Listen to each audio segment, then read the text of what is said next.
کسی صاحب نے سوال پوچھا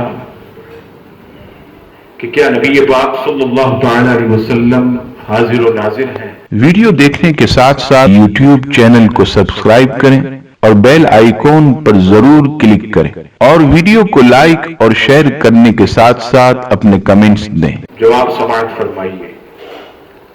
سب سے پہلی بات، اسلامی عقیدہ یہ یاد رکھیے گا کہ اللہ تبارک و تعالی اپنے علم و قدرت سے ہر جگہ شاہد و موجود ہے، لیکن نبی پاک علیہ الصلوۃ والسلام ہر جگہ شاہد و موجود نہیں ہے۔ حضور علیہ السلام کے بارے میں حاضر و ناظر کا ہمارا عقیدہ یہ ہے کہ نبی پاک علیہ الصلوۃ والسلام اپنی قبر انور میں جسم و جسمانیت کے ساتھ زندہ اور اپنے رب کے اذن سے جب چاہیں جہاں چاہیں جس وقت چاہیں تشریف لے جا سکتے ہیں۔ اب ہو سکتا ہے کوئی صاحب کہیں کہ اس پر دلیل دی جائے۔ قرآن مجید فرقان حمید کے بعد حدیث شریف کی مستند کتاب ترمذی شریف ابواب المناقب حدیث نمبر 1706، حضرت سلمہ رضی اللہ تعالی عنہا فرماتی ہیں کہ میں نے حضرت ام المؤمنین ام سلمہ رضی اللہ تعالی عنہا کو روتے ہوئے دیکھا۔ میں نے پوچھا آپ کیوں رو رہی ہیں؟ آپ فرمانے لگی کہ میں نے نبی پاک علیہ الصلوۃ والسلام کو خواب میں دیکھا۔ نبی پاک علیہ السلام کے سر مبارک کے بال اور داڑھی کے بال گرد آلود تھے۔ میں نے عرض کی یا رسول اللہ صلی اللہ تعالی علیہ وسلم یہ ملال کیسا؟ آپ علیہ السلام نے ارشاد فرمایا کہ میں ابھی حسین کی شہادت میں شریک ہوا ہوں۔ یہ حدیث پاک کے الفاظ۔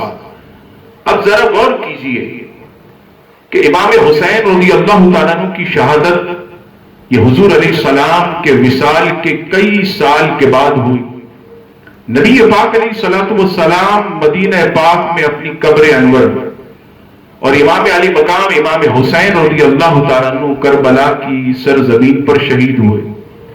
اب آپ بتائیے کہ ایک تو ملک کا فاصلہ اور پھر بعد الوصال حضور علیہ السلام کا یہ فرمانا کہ میں ابھی حسین کی شہادت میں شریک ہوا ہوں، اس سے معلوم ہوا کہ نبی پاک علیہ الصلوۃ والسلام بعد از وصال اپنی قبر انور میں جسم و جسمانیت کے ساتھ زندہ ہے اور جب چاہیں جہاں چاہیں جس وقت چاہیں تشریف لے جا سکتے ہیں۔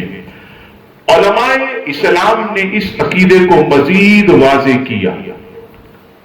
امام قسطلانی رحمت اللہ علیہ مواہب اللدنیہ دوسری جلد میں فرماتے ہیں کہ نبی پاک علیہ الصلوۃ والسلام کی حیات اور آپ کے وصال میں کوئی فرق نہیں۔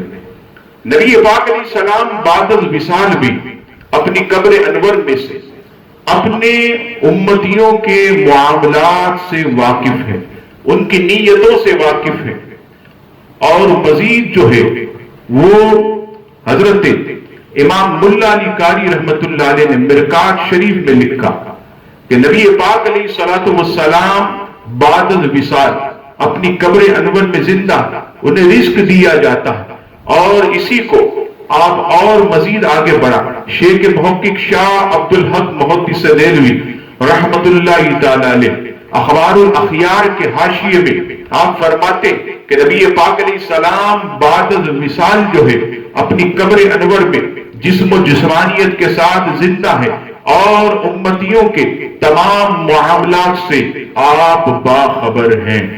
اسی طرح شاہ ولی اللہ محدث دہلوی رحمت اللہ علیہ فیوز الحرمین میں فرماتے ہیں صفحہ نمبر 31 پر فرماتے ہیں کہ نبی پاک علیہ الصلوۃ والسلام بعد الوصال بھی اپنی قبر انور میں جسم و جسمانیت کے ساتھ زندہ ہے۔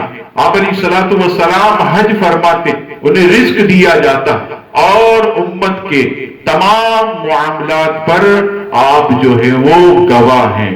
یہ علماء اسلام کا میں نے عقیدہ آپ کے سامنے واضح کیا، جس سے یہ بات ثابت ہو گئی کہ انبیاء کو بھی اجل آنی ہے، مگر فقط آنی ہے، یعنی ان پر بھی وعدہ الہیہ کے مطابق کل نفس ذائقۃ الموت، ایک آن جو ہے، ایک لمحہ ان پر بھی موت طاری ہوتی ہے، ان کی روح نکالی جاتی ہے، لیکن اس کے بعد ان کی روح کو ان کے اجسام میں ڈال دیا جاتا، اور زمین پر اللہ نے حرام کر دیا کہ وہ انبیاء کے اجسام کو کھائے۔